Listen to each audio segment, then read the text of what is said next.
Le Petit Prince a peut-être des origines québécoises.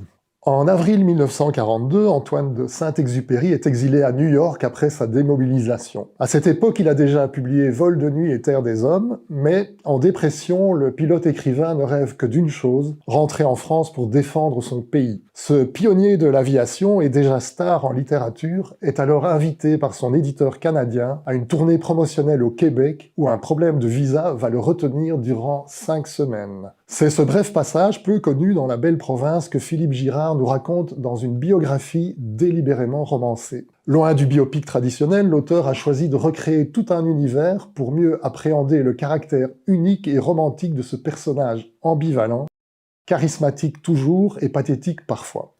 Il y est question de sa relation d'amour-haine avec son épouse, l'artiste salvadorienne Consuelo, mais aussi des traumatismes occasionnés par ses crashs d'avion et ses combats pour survivre.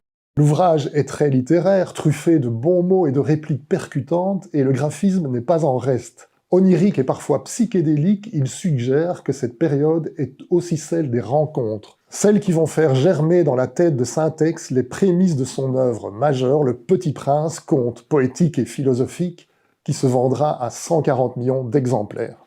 Le Prince des oiseaux de haut vol est publié par l'éditeur québécois La Pastèque.